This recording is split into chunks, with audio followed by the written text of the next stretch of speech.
I'm Jessica Midden for IB Times TV, reporting from the floor of the New York Stock Exchange, and joining me again is Peter Cardillo of Rockwell Global Capital. Now, today is Black Friday, so as the mayhem ensues with shoppers going to, Walmart, all these big retailers, what are your sales projections for Black Friday as well as Cyber Monday? I think they're going to be pretty good, and I think they're going to beat expectations. In fact, I think Cyber Monday and the e-commerce obviously is going to break records this year, simply because of the fact that, while here in the Northeast so far the weather has not been a factor, certainly in the Midwest it has been a factor. So I think we're going to see more and more people get on the online.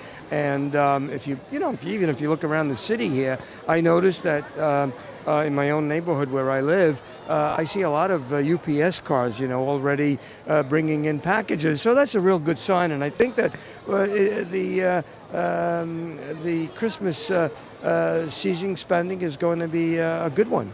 Now, the fourth quarter is such a huge quarter for consumer spending, which is about 70% of GDP. What are your projections for the fourth quarter for GDP? Gross domestic product for the fourth quarter probably is going to be close to 3%. I would say around 2.9%. In fact, we have a revision of the third quarter next week, which I'm expecting a little slight pullback to about 2.7%.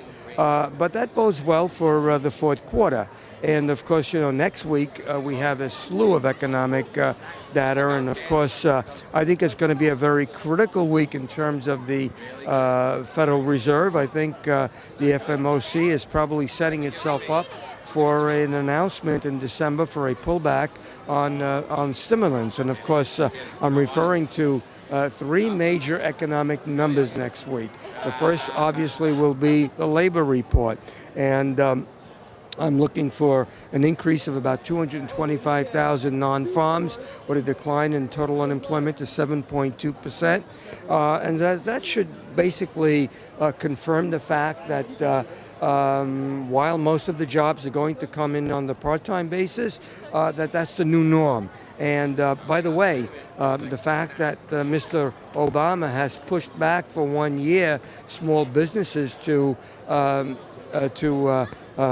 be included in the Obamacare program that is enlisting, I think that gives small businesses an incentive to go out and hire. So I'm looking for a good number in terms of the non-farms. Then we have gross domestic product, which we mentioned a few moments ago, and then of course we have the beige book, and I think the beige book is going to also set the tone for the Feds to begin trimming in December.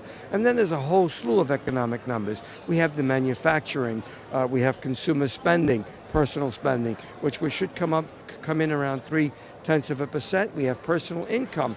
By the way, personal income, if you take the average throughout the whole year, it's been quite good. And I think that's a prelude to the fact that Christmas sales are going to be good. And we're also getting those motor vehicle sales next week as well. What projections do you have for that data? I'm a little lower on the from the previous month. I believe I'm at 15.29 million total. But I think that's just because of the fact that a lot of people are probably going to be putting off buying. Of buying cars last month for Christmas shopping, and then that will resume most likely in January, February.